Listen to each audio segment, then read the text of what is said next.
प्यारे दोस्तों, बहुत बहुत स्वागत अभिनंदन है आपका मेरे YouTube चैनल UGC नेट साहित्य दर्पण में। तो जैसा कि आप जानते हैं कि हम NTA नेट हिंदी साहित्य विषय से जून 2020 के लिए अपनी प्रिपरेशन कर रहे हैं। तो यदि आप चैनल पे न्यू हैं तो चैनल को सब्सक्राइब कर लीजिए, साथ ही साथ बेल आइकन को प्रेस कर लीजिए ताकि मेरी हर आने वाली वीडियो का नोटिफिकेशन आपको सबसे पहले प्राप्त हो। तो आज मैं यहाँ नेट JRF हिंदी साहित्य जो हिंदी की परीक्षा हुई है जून 2019 में, ये परीक्षा 25 जून को आयोजित की गई थी।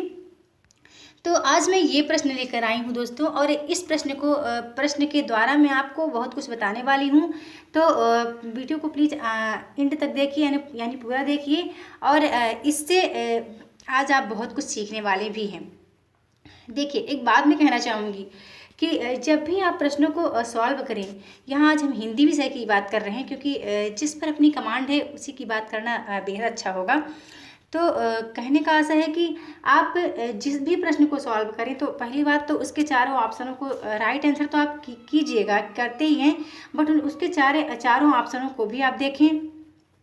और दूसरी बात कि आप ये देखें कि ये प्रश्न किस लेसन से है, किस इकाई से प्रश्न आया हुआ है, ये भी आप नोट करते जाएं।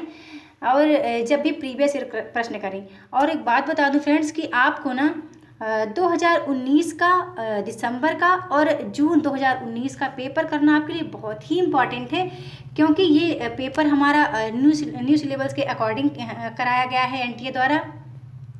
तो NTA ने पेपर के तरीके बदले हैं। पहले क्या था कि जो क्रमानुसार प्रश्न आते थे तो वो ज़्यादा आते थे, जो क्रमानुसार यानी मिलान करने के लिए सुमेलित करने वाले प्रश्न। बट अभी फ्रेंड्स बता दूं आपको कि अभी क्या हुआ है। अभी NTA ने यहाँ चेंज किया है।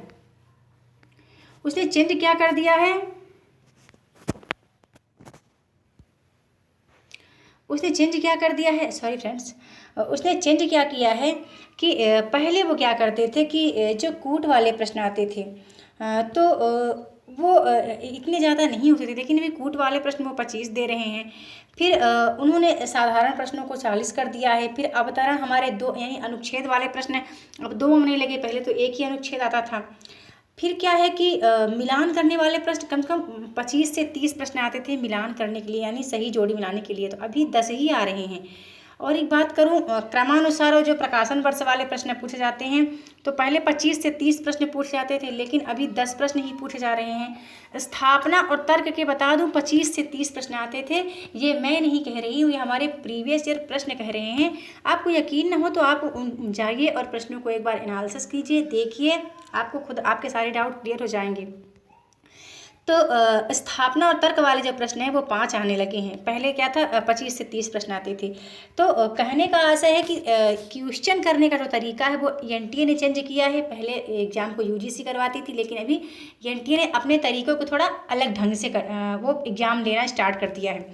तो 2 यदि प्रश्न पत्रों को आप हल करते हैं, जून 2019 का और दिसंबर 2019 का करते हैं, तो इससे ना आपको बहुत आइडिया लगेगा कि प्रश्न कैसे आते हैं और किस तरीके के प्रश्न आते हैं, कहाँ से कितने प्रश्न आ रहे हैं, किस किस लेसन से। ओके, तो आई होप कि आपको समझ में आ गया हो कि मैं कहना क्या चाह रही हूँ आपसे। चलिए कुछ प्रश्नों के माध्यम से भी समझते हैं कुछ बातों को। तो प्रश्न दिया गया है कि बलि को सपूत कपिकूल पुरहूत रघुवीर जुको दूत भरी भूर विकराल को। उपयुक्त काव्य पंक्तियाँ किस रचनाकार की हैं, तो यह सेनापति की पंक्तियाँ हैं। और बता दूं कि ये आचार्य रामचंद्र शुक्ल का जो हिंदी साहित्य का इतिहास है उससे ये पंक्तियाँ ली गई हैं। तो आपको एक बात समझ में आ गई कि आपको आचार्य शुक्ल जी का जो आचार्य रामचंद्र शुक्ल जी का जो हिंदी साहित्य का इतिहास है तो उसका अध्ययन आपको करना पड़ेगा। फिर ये भी बता दूं कि यहाँ तो हमने सेनापति की पंक्ति देखी कि ये सेनापति जी की है। इसके बाद आपको केशवदास, तुलसीदास और मतीराम जी की पंक्तियों को फ्रेंड्स देखना पड़ेगा। ओके, फिर हमारा अगला प्रश्न है कि लाला श्रीनिवास दास ने निम्नलिखित में से किन विधाओं पर लिखा है। तो इसका जो करेक्ट आंसर है वो आ नंबर ऑप्शन सही है, नाटक और उपन्यास पर लाला श्रीनिवास जी ने लिखा है। अब देखिए ये कूट का प्रश्न हो गया। फिर अब यहाँ हम इस प्रश्न को समझते हैं। यहाँ प्रश्न दिया गया है कि जैसे पुराना चावल ही बड़े आदमियों के खाने योग्य समझा जाता है, वैसे ही अपने समय से कुछ पुरानी पड़ी हुई परंपरा के गौरव से युक्त भाषा ही पुस्तक रचने वालों के व्यवहार योग्य समझी जाती थी। रामचंद्र शुक्ल का उपयुक्त कथन हिंदी साहित्य का इतिहास के आदिकाल के किस प्रकरण में है? अब देखिए, अब हमने देखा कि ये भी आचार्य शुक्ल का जो हिंदी साहित्य का इतिहास है वहाँ से क्वेश्चन लिया गया है और ये प्रकरण 4 से लिया गया है। बट हमें अभी प्रकरण 1, 2, 3 को बहुत अच्छे से, बहुत गहनता के साथ सॉरी फ्रेंड्स, बहुत गहनता के साथ देखना पड़ेगा, क्योंकि हो सकता है अभी जो दिसंबर में एग्जाम हो उसमें तो नहीं पूछा गया, शायद इस बार फिर यही प्रश्न पूछा जाए। प्रकरण 4 ना सही, प्रकरण 1, 2, 3 में से किसी को चूज करना पड़े, है ना। तो कहने का मतलब है कि आप ना थोड़ा अब प्रीवियस ईयर प्रश्नों को बहुत गौर से, बहुत ध्यान से देखिए, उसको पढ़िए, उसको समझिए और यह नोट करते जाइए कि किस इकाई से कितने कितने प्रश्न बन रहे हैं, कितने प्रश्न पूछे जा रहे हैं। और यह भी ध्यान रखिए कि नेक्स्ट क्या पूछा जा सकता है, नेक्स्ट मतलब जिस टॉपिक को आप पढ़ रहे हैं। और बता दूं फ्रेंड्स, थ्योरी करना बहुत इंपॉर्टेंट है आपके लिए। आप ना मॉक टेस्ट पे भी ध्यान इतना मत दीजिए कि आप मॉक टेस्ट ही करते जाएं, वो इम्पॉर्टेंट है, बट आप जब थ्योरी किए रहेंगे ना तो कितना भी कठिन से कठिन प्रश्न आ जाए उसको आपके जहन में 2-3 ऑप्शन भी, आपको 1-2 ऑप्शन भी राइट आपसे बन रहे हैं तो आप उस आंसर को राइट कर पाएंगे। इसलिए मैं बार बार कहती हूँ कि आप थ्योरी पर ध्यान दीजिए, उसको अच्छे से पढ़िए। तो चलते हैं प्रश्न की ओर। प्रश्न दिया गया है कि सुजान की उपेक्षा से विराग उत्पन्न होने के बाद रीतकालीन का घनानंद वृंदावन जाकर किस संप्रदाय के वैष्णव हो गए थे? तो इसका आंसर है निम्बार्क संप्रदाय के। बट आपको ना वल्लभ संप्रदाय, सखी संप्रदाय और राधा वल्लभ संप्रदाय को सर्च करना है, क्योंकि मैं एक बात बता दूं, यदि इन टॉपिक को, इन ऑप्शनों को इसमें लिया गया है, एनटीए ने लिया है, तो कुछ तो इनकी खासियत होगी, कुछ इसमें खास बात है, तब तो एनटीए ने इसको, इन ऑप्शनों को लिया है ना। आप समझ रहे हैं मेरी बात ना। चलिए नेक्स्ट प्रश्न करते हैं। हमारा अगला प्रश्न है कि तीसरी कसम कहानी में गाड़ीवान ने कौन सा सामान न लादने की कसम खाई थी? अब देखा आपने कि इकाई 7 से लिया गया प्रश्न है कहानी विधा से। तो इसका राइट आंसर है दुल्हन की डोली। अब हम नेक्स्ट प्रश्न देखते हैं कि कॉलरिज की काव्य भाषा संबंधी धारणा का प्रमुख आधार क्या है? अब देखिए, जब आप कॉलरिज की काव्य भाषा संबंधी धारणा को पढ़ेंगे तभी आप इसका क्लियर आंसर सही कर पाएंगे। तो इसका आंसर है साहचर्यवादी सिद्धांत। देखिए, मुझे पता है कि आप लोगों को ये प्रश्न पता है, आपने इन प्रश्नों को देखा हुआ है, समझे हैं, लेकिन मैं यहाँ क्या समझाना चाह रही हूँ कि आप जब भी प्रीवियस प्रश्न करेंगे, खासकर इनको 2019 का जून और दिसंबर का, तो आपने करना है फ्रेंड्स, 1, 2, 3 बार इसको करना है। इतना कर लो इसमें कि आपको प्रश्न याद हो जाएं, आपको पूरे आंसर और प्रश्न दोनों ही याद हो जाएं। क्योंकि यदि आपने इसको अच्छे से किया ना तो 30% प्रश्न तो आपके यहीं से क्लियर हो रहे हैं और आपको बहुत कुछ यहाँ सीखने को भी मिलेगा। तो हमारा अगला प्रश्न है कि आनंदवर्धन ने किसे ध्वनि की आत्मा माना है? तो इन्होंने रस ध्वनि को ध्वनि की आत्मा माना है। फिर हमारा अगला प्रश्न है, बैठे हुए सुखद आतप में मृग रोमंथन करते हैं, वन के जीव विवर से बाहर हो विश्रब्ध विचरते हैं। अब हमें बताना है कि यह पंक्तियाँ कहाँ से ली गई हैं। तो यह पंक्तियाँ आपको पता है कि ये परशुराम रसमरथिक में परशुराम आश्रम का यह दृश्य वर्णन है। अब हमें देखिए, अभी हमने देखा कि ये तो इकाई 5 से लिया गया ये काव्य पंक्तियाँ हैं। बट हमें देखना है कि साकेत को हमें पढ़ना है, असाध्य वीणा को पढ़ना है और कामायनी को पढ़ना है। बता दूं फ्रेंड्स, इसका बहुत मतलब अच्छा प्रूफ मेरे पास है कि ये जो आया था प्रश्न अभी रसमरथी का कि परशुराम के आश्रम का इस दृश्य का वर्णन हमें देखने को मिलता है इस प्रश्न में। लेकिन अभी जो 2019 में एग्जाम हुआ ना, तो साकेत के चित्रकूट का भी प्रश्न लिया गया था 19, अभी जो 5 दिसंबर को एग्जाम कराया गया है।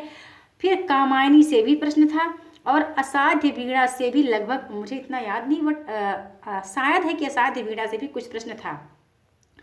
तो हमने देखा ना कि जो ऑप्शन दिए गए हैं उनकी कुछ न कुछ वैल्यू रही है, कुछ न कुछ है उसमें ऐसा खास, इसलिए एनटीए ने राइट आंसर के साथ साथ उन 3 ऑप्शनों को भी यहाँ पर दिया है। तो अब बात आपको क्लियर हो गई कि आज मैं आपको क्या सिखाना चाह रही हूँ। यदि आपने इस वीडियो को अच्छे से देखा और आप इसको अपने जहन में, अपने माइंड में बैठा लेते हैं और मेरी बात आपके समझ में आ जाती है, तो आपको ना हिंदी विषय से यूजीसी नेट क्रैक करने से कोई नहीं रोक सकता फ्रेंड्स। मैं अपना अपना अपना अनुभव बता रही हूँ। जो मैंने जिस स्ट्रेटजी को मैंने अपनाया आज मैं वो आपसे शेयर कर रही हूँ।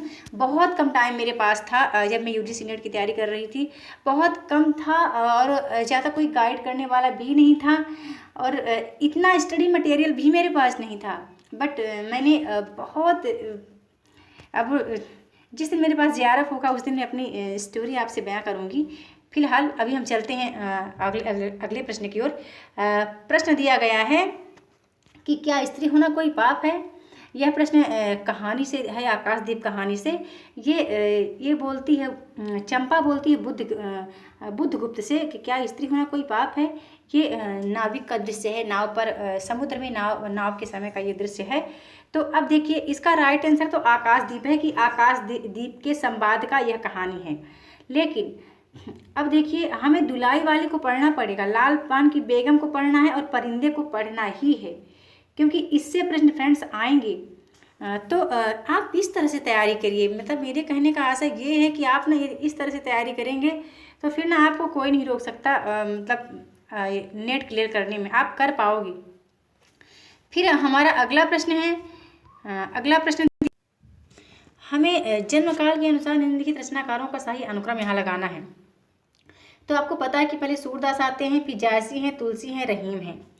तो अब इस तरह तरीके से आपने पढ़ा तो ये तो वैसे भी इतना डिफिकल्ट क्वेश्चन है क्योंकि ये तो बहुत बार आ चुका है और वैसे भी हम अवगत हैं। अच्छा हाँ, इस प्रश्न के द्वारा मैं क्या बताना चाह रही हूँ, जब आप सिलेबस को पढ़ें, ये इंपॉर्टेंट बात मुझे पहले ही बतानी थी। मेरे जहन में बात आ रही थी कि मुझे आज आपसे क्या क्या शेयर करना है, आपको क्या क्या इंपॉर्टेंट चीज़ें बतानी हैं।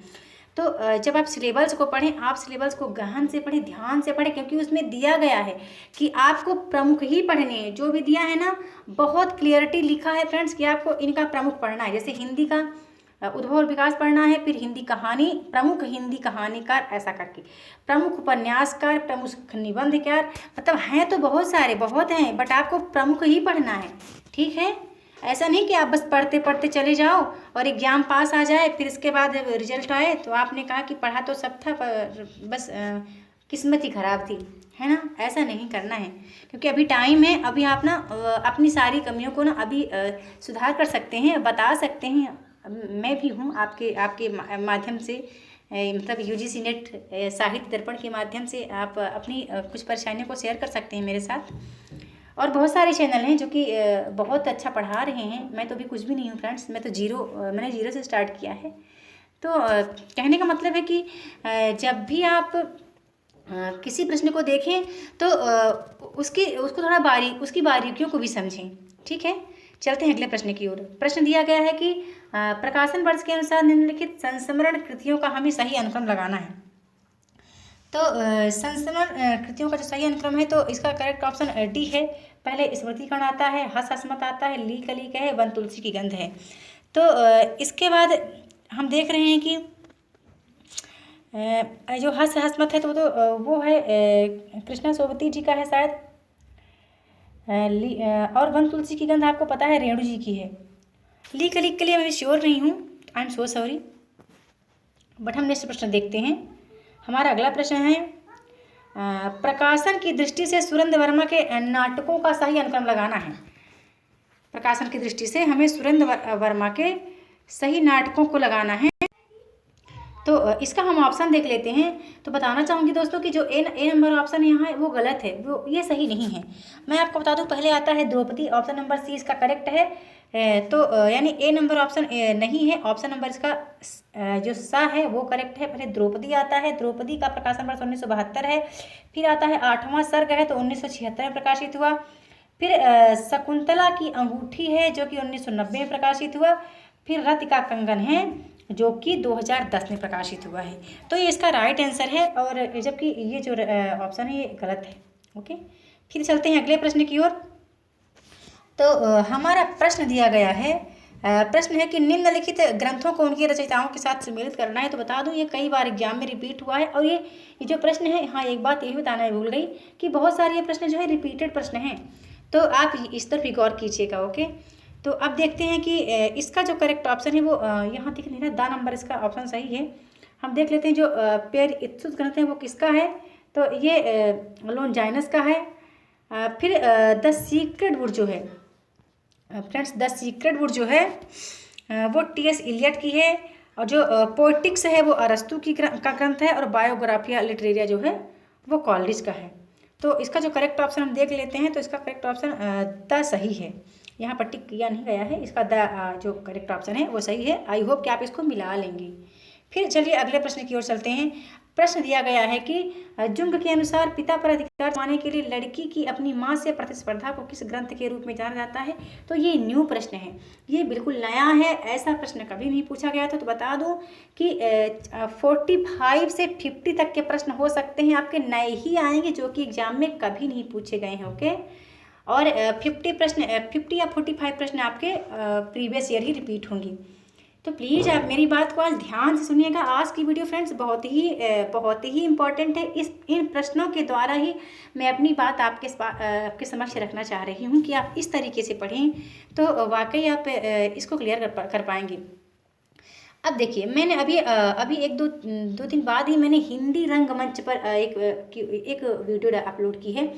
तो मैं जो अपने चैनल के माध्यम से पढ़ा रही हूँ ना, तो मैं पहले पाठ्यक्रम को देख करके हमारे पाठ्यक्रम में सिलेबस में लगा क्या हुआ, क्या टॉपिक दिया गया है, आप इस तरह से पढ़ेंगे तो वाकई आप एग्जाम को बहुत अच्छे से क्रैक कर पाएंगे। अब आप ना पढ़ते जा रहे हो, अभी आप देख नहीं रहे हो कि टॉपिक दिया क्या है। उसको तो पहले यार, आप तो सिलेबस को पहले याद कर लो, इसके बाद फिर आप पढ़ना स्टार्ट करो। तो मैं यहाँ वही अपने बेशक थोड़ी क्लियरिटी कम होगी, क्योंकि एंड्रॉयड फ़ोन के माध्यम से ही हम लोग अभी स्टडी करवा रहे हैं। तो इसलिए आप टॉपिक को, कहने का आशा है कि आप टॉपिक को ज़रूर देखें। ये हिंदी रंगमंच का जो टॉपिक है ये हमारे इकाई 2 से है, ये इकाई 2 में लगा हुआ है। तो हिंदी रंगमंच को हिंदी भाषी प्रदेश की सांस्कृतिक पूर्तियों और आकांक्षाओं का प्रतिनिधित्व करना होगा। रंगों और राशियों के हमारे विवेक को व्यक्त करना होगा। उपयुक्त कथन निम्नलिखित में से किस नाटक की भूमिका से संबंध है। तो ये आषाढ़ का एक दिन की भूमिका से संबंध है। अब हम चलते हैं अगले प्रश्न की ओर। तो प्रश्न है, गैंग्रीन कहानी की मालती बचपन में कैसी लड़की थी। तो इसका ऑप्शन जो ऑप्शन नंबर सही है, यानी उद्धत और चंचल लड़की थी, और चोरी से क्लास में भागने वाली लड़की थी। देखिए, इसके लिए मैं श्योर नहीं हूँ, मुझे लगता है, मुझे याद नहीं है, बट एनटीए ने जो इसका आंसर दिया था वो शायद इसका कुछ आंसर अलग था। तो उम्मीद करती हूँ कि आप कमेंट करके यदि आपको पता है तो आप बता सकते हैं फ्रेंड्स। नेक्स्ट देखते हैं। नेक्स्ट प्रश्न है कि भीष्म साहनी के नाटकों की कौन सी विशेषताएँ हैं। तो इसका जो राइट आंसर है वो सही है, 2 नंबर सही है। भारतीय नारी की पीड़ा का प्रभावी प्रस्तुतिकरण है, और मध्यकालीन धर्मांधता, अनाचार तथा तानाशाही की सामयिक संगति है। ये इसका करेक्ट ऑप्शन है। फिर अगला प्रश्न है कि नामवर सिंह ने सांस्कृतिक और सौंदर्य निबंध, ये देखिए हमारी इकाई 8 का प्रश्न है। तो नामवर सिंह ने संस्कृति और सौंदर्य निबंध में हजारी प्रसाद द्विवेदी द्वारा रचित अशोक के फूल की रचना का उद्देश्य निम्नलिखित में से किसे माना है। तो 6 नंबर ऑप्शन इसका सही है, आर्य संस्कृति की शुद्धता के अहंकार पर चोट की है। अब हम चलते हैं अगले प्रश्न की ओर। तो प्रश्न दिया गया है कि मन्नू भंडारी अपनी आत्मकथा में आपका बंटी उपन्यास की विभिन्न समीक्षाओं में किस पक्ष को उपेक्षित मानती हैं। अब देखिए, अब आप इसको, यदि आप इसकी थ्योरी पढ़े रहेंगे थोड़ा बहुत, या इसकी समीक्षा को आप समझे रहेंगे, तो आप राइट आंसर कर लेंगे। इसमें देखिए, खंडित बचपन दिखाया गया है आपकी बंटी में, बच्चे के पालन पोषण का आर्थिक पक्ष भी दिखाया गया है, बाल मनोवैज्ञानिक पक्ष का भी अध्ययन है। लेकिन उपेक्षा, किस पक्ष को उपेक्षित मानती हैं मन्नू भंडारी जी। मुख्य स्त्री पात्र का स्त्रीत्व, वो इसमें उपेक्षित है, वो इसमें उपेक्षित माना गया है आपका बंटी उपन्यास में। तो उम्मीद करती हूँ कि आपको बात समझ में आ रही होगी। प्लीज़ आप शब्दार्थों पर ज़रूर ध्यान दिया करिए फ्रेंड्स। अगला प्रश्न देखते हैं, राम की शक्ति पूजा की रचना कब हुई है। तो इसका आंसर है सन नंबर 1936 में राम की शक्ति पूजा की रचना हुई है। अब प्रश्न है कि 21 नंबर प्रश्न है कि माई न होती बाप न होते कर्म न होता काया, हम नहीं होते तुम नहीं होते कौन कहाँ ते आया। चंद न होता सूर्य न होता पानी पवन मिलाया, शास्त्र न होता वेद न होता कर्म कहाँ ते आया। उपयुक्त काव्य पंक्तियाँ किस कवि की हैं? ये नामदेव की हैं और ये भी आचार्य रामचंद्र शुक्ल का हिंदी साहित्य के इतिहास से ये पंक्तियाँ ली गई हैं। तो अब आपको बात समझ में आ गई होगी कि शुक्ल जी का जो हिंदी साहित्य का इतिहास है उसका अध्ययन हमें करना पड़ेगा, है ना।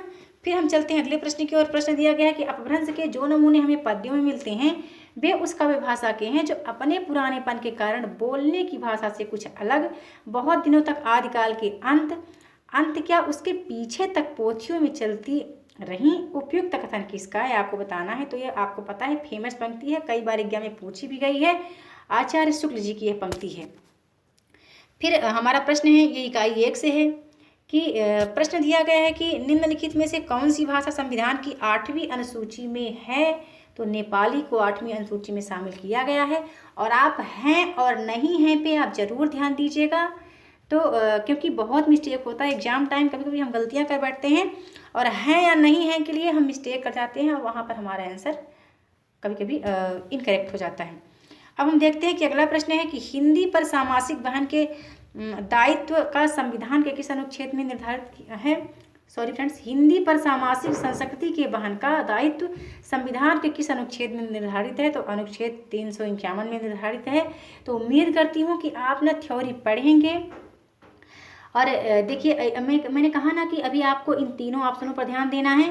तो जो अभी दिसंबर में एग्जाम आया था ना, एग्जाम हुआ ना, तो अनुच्छेद 348 से रिलेटेड प्रश्न था संविधान संबंधी, संविधान के अनुच्छेद संबंधी जो प्रश्न किया गया था वो 48 से था। तो अब प्लीज आप जो अभी इसलिए कहते हैं कि जून और दिसंबर का जो प्रश्न पत्र है उसको यदि आप सॉल्व करते हैं तो वाकई आप बहुत कुछ सीख पाएंगे वहाँ से। उनको चारों ऑप्शनों को आपने सॉल्व करना है और बहुत अच्छे तरीके से करना है, ठीक है। फिर अगला प्रश्न देखते हैं। प्रश्न दिया गया है कि सखनील नबसर से उतरा यह हंस हा तरता तरता अवतारक मौक्तिक शेष नहीं निकला जिनको चढ़ता चढ़ता। उपयुक्त पंक्तियों में हंस किस अलंकार से संबंध है। तो रूप का संयुक्त अलंकार से संबंध है। फिर हमारा नेक्स्ट प्रश्न दिया गया है कि निराला जी पर बंग भाषा की काव्य शैली का प्रभाव समास में गुंफित पदवल्लरी क्रियापद के लोप आदि में स्पष्ट झलकता है। लाक्षणिक वैलक्ष्य लाने की प्रवृत्ति में उतनी नहीं पाई जाती जितनी प्रसाद और पंत में। उपयुक्त कथन किसका है। तो राम स्वरूप चतुर्वेदी जी का है। अब नेक्स्ट प्रश्न देखते हैं। नेक्स्ट प्रश्न हमारा दिया गया है कि निम्नलिखित उपन्यासों का प्रकाशन काल की दृष्टि से हमें सही अनुक्रम लगाना है। तो इसका जो करेक्ट ऑप्शन है वो ऑप्शन नंबर इसका सी फ्रेंड करेक्ट है। पहले आता है गर्मराख, यह 1957 में प्रकाशित हुआ। भूले बिसरे चित्र आता है तो 1959 में प्रकाशित हुआ। टेराकोटा की बात करें तो 1971 में प्रकाशित हुआ। यह महाभारत के आधार पर के कथानक पर आधारित है टेराकोटा। और मानस के हंस की बात करें तो 1972 में प्रकाशित हुआ है। फिर चलते हैं अगले प्रश्न की ओर। तो प्रश्न दिया गया है कि निम्नलिखित किस में से किस उपन्यास में राम और काम का द्वंद्व चित्रित है। तो यह मानस का हंस है जो कि अमृतलाल नागर का ये उपन्यास है।